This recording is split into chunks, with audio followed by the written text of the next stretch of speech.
Hello, ladies and gentlemen. Welcome to the Game Hub. I'm your host, GamerK, and it is time for my second GamerK's Marvel Villainous Guide. And this is from the very first beginner set, Infinite Power. And this time, we will be going over the Queen of the Underworld of Norse mythology, Hela. So, if any of my friends who love Marvel and who are big Hela fans, and I know there are some out there because I've seen some of you cosplay as Hela, here's your girl. Sadly, I didn't really care that much for Hela in the movie, considering I just thought it was a meh. But from what I can tell, the Hela from the comics is a bit more of a badass. I mean, I don't read comics, but I do love the Marvel Universe, and I do love superheroes in general, so yeah. So here we go for Hela. And to start off, we start off with her board. There's that gorgeous, absolutely stunning artwork of Hela's portrait. And soon, Odin and all his holdings shall be mine. I can't do a really good female voice at the time. Oh, but so let's unfurl her game board and to see Hela's realm. So here's Hela again. Hela's objective. She has to have a combination of 8 allies and soul markers and no opposing characters at Odin's vault. And her areas are Niflheim, which I do really love. The art style that the Marvel areas go for. It's kind of a different, again, a comic book stylized version, whereas the Disney Villainous is more of a like really nice high F stylized. There's Hell, which I'm kind of okay with it just being like the rocky pillars and shit. Yol, I think that's how you pronounce it. I mean, I play a lot of card games where they have Norse characters, and I play a lot of games like that, but that one's kind of confusing. But I do like the river with the Viking boat. And here we have Odin's vault, which is that very cool, the whole vault with the throne or whatever's there. It really looks ominous. Now, Hela introduces something into the game that is specifically unique to her, which are 15 of these soul tokens. And I'm going to take one. And as you can see, it has a really sick evil Dranger vibe. For those of you who don't play Assassin's Creed Valhalla or know about Norse mythology, Drangers are basically soldiers. Basically the top-notch soldiers. So yeah, she gets 15 of those. And in order to work them, Hela will have effects that will place a soul token on heroes. It can be heroes in her own realm, or sometimes it can be heroes in other realms. Now, the thing about soul markers is that they don't give any negative effects on the heroes, unlike the plus or minus points where it will add strength or decrease strength. But no. But when a hero is defeated with a soul token, the soul token will be claimed by Hela, and they will be placed in Odin's vault. And she has to accumulate a combination of 8 soul markers and allies without there being a hero on the opposite side of Odin's vault. So you can do 4 soul tokens, 4 allies, however combination you want, as long as it adds up to 8. But you have to have at least 1 soul token at the vault. You can't win just by putting 8 allies there. So you have to have soul markers, soul tokens. So yeah, that's pretty much it. And also, here we have Hela's game piece, and I will say this is, like I say, I do love how Disney Villainous has the translucent plastic, but the Marvel characters have this clear, this solid plastic color, and I like how it's that nice soulish green blue. There's her cape, there's her little figure, and there's her helm with the thorn horns and all that. That is a gorgeous, gorgeous game piece. And as always, in Marvel Villainous, all characters start at their portrait first, and then they move throughout the game. But yeah. Now let's get into the decks. Now, like in the Disney Villainous, I always go with the condition cards first, which are the trap cards. I kind of designate them as the trap cards because they are played as traps in the hand. But in this game, we have specialties. And Hela has 3 specialties, 1 copy of each. But first, before I forget, because for some reason I always forget this when it comes to the Villainous, here's the back of Hela's cards. So, any Hela fans out there, here's a tattoo design for your arms or your legs. So, there's the nice beauty that is Hela's helm up top, her sword, which is freaking badass, daggers along the edges, wings, and a burning cauldron, or I don't know exactly what that word is called, but it's kind of like the hellish flame. And I do love the color of her cards, which is that nice kind of dark aqua green. So yeah, very nice design as always for the back of the cards. So to start off with specialties, we have 1 copy of Hand of Glory, which is that nice, very nice image of Hela's hand with the hellish green magic. Now, as always, once a specialty is played, they go into the specialty aisle section, and you can use them whenever you want as long as conditions are met.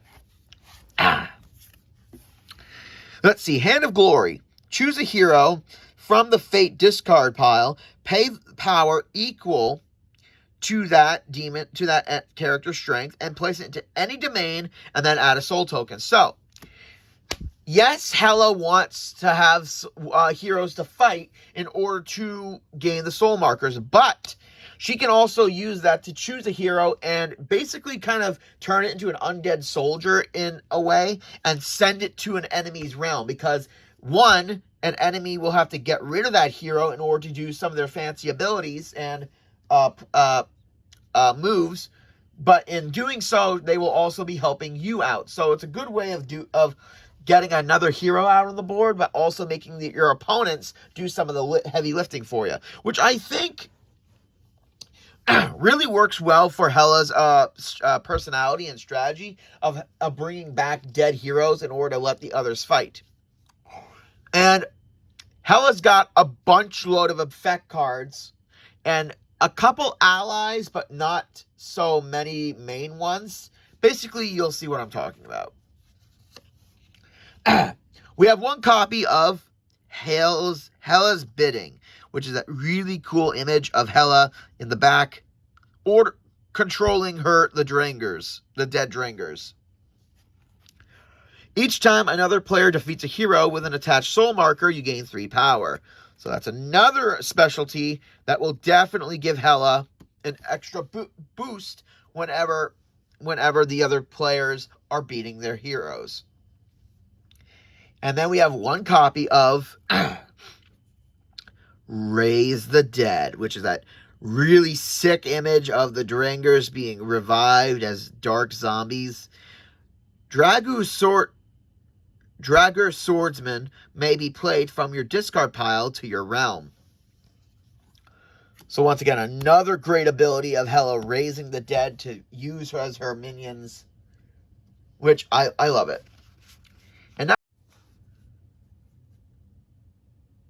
And now we get into the effects, and Hela being the goddess of the dead and basically a magic user, having a bunch of effects really sets for her playstyle.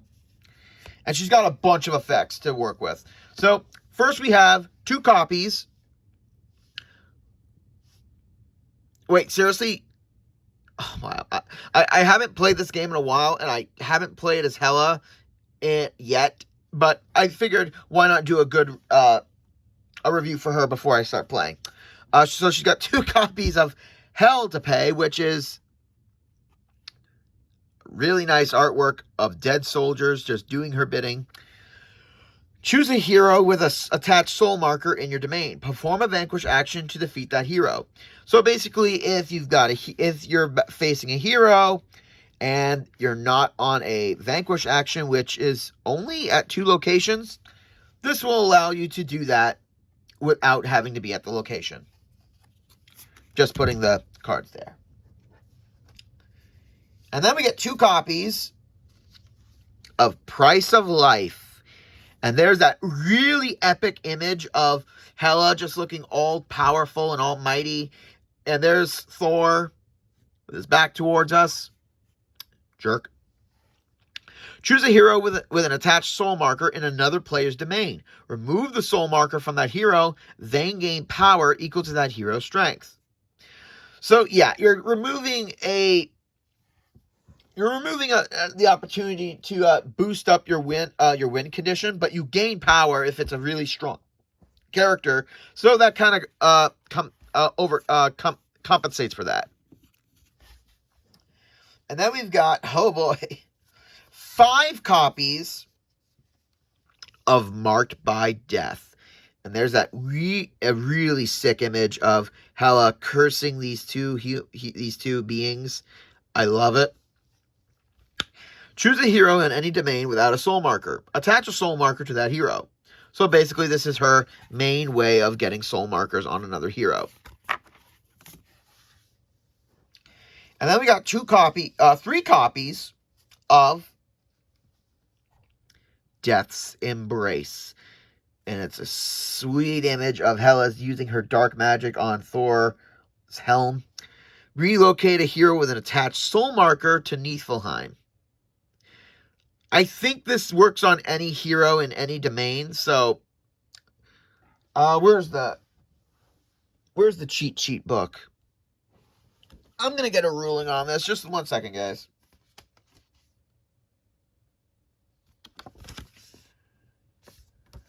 Nope.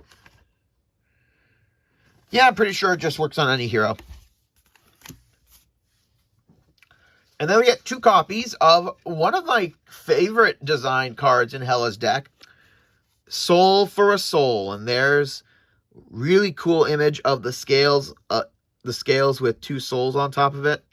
Choose a hero with an attached soul marker in any domain and remove that hero. If you do, you may defeat a hero in Hela's domain. So once again, by defeating another hero with a soul marker, you do get to defeat a bigger hero in your realm. So it's kind of like, yeah, you're going to lose the soul marker.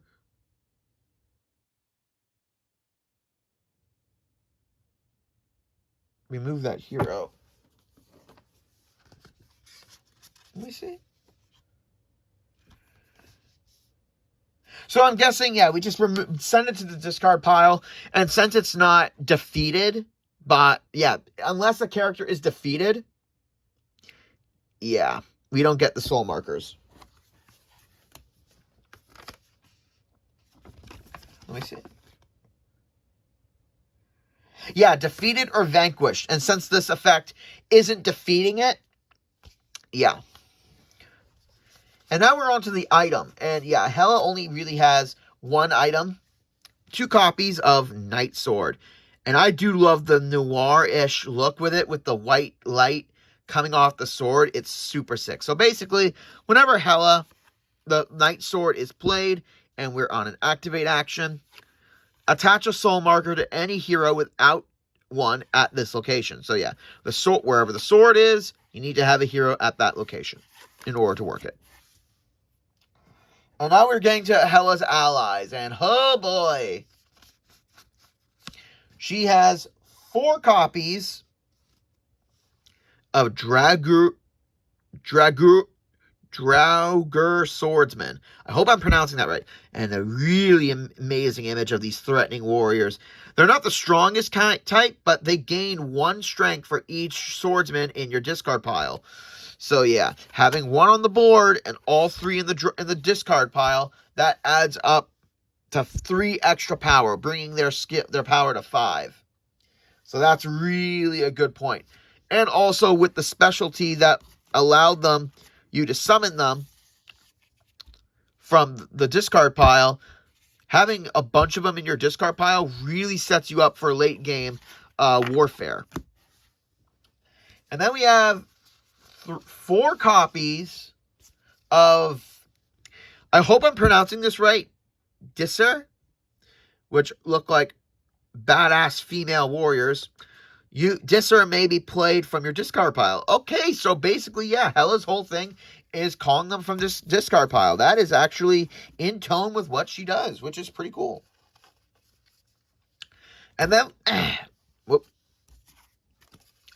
And then we have the 1 copies of the last 3 allies. One of them is Midgard's Serpent. And there's that beautiful, gorgeous image of Midgard's Serpent. Strongest character in Hela's deck. When performing a Vanquish action, Midgard's Serpent may be used to defeat each character with a strength of 5 or less at its location. So yeah, the Serpent, when there's 2 weak heroes above him,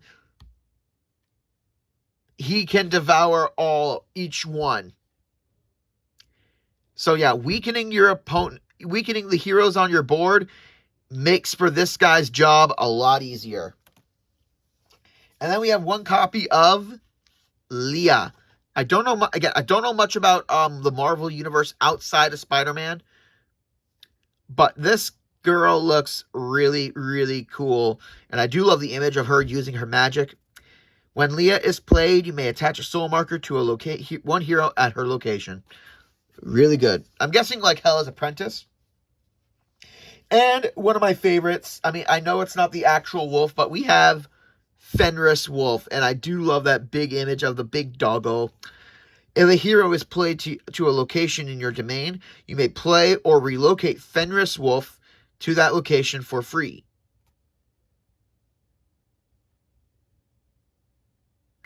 So, does that mean... So I'm guessing that means if he's in your hand, yeah. Alright. Not bad. And now it's time for the hero deck. Well, Hela's heroes, because in Marvel Villainous, every villain's specific fate deck gets shuffled up with the vanilla deck. And we're going to start off with the effects first, as always. And there's not that many. I mean, there's some for Hela. I mean, first we have 2 copies of Fate Intervenes. And with that really cool image of whoever that is, shuffle the targeted player's discard pile into the villain deck. So this really screws over Hela's ability to call her swordsman and her Disser from the discard pile. So she'll have to get them again.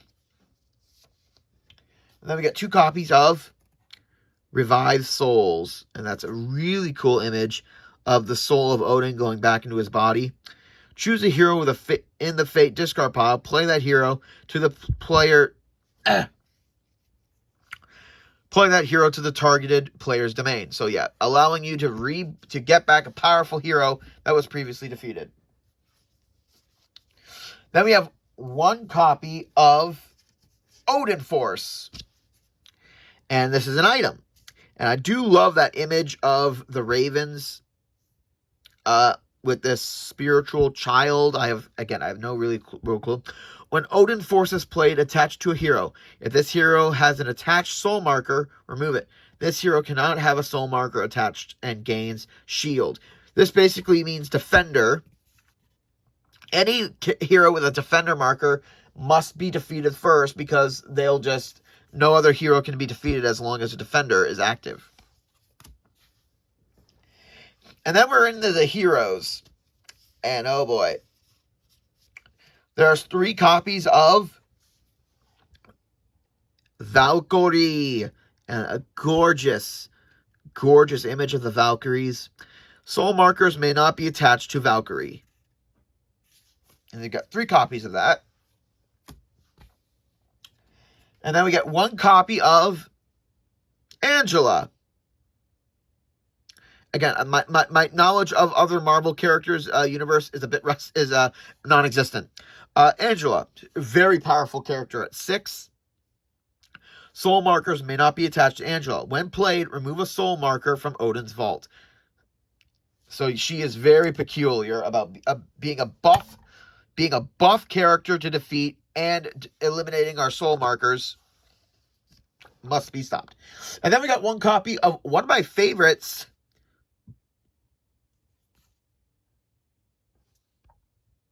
Balder. Really cool image of him, just looking all stoic.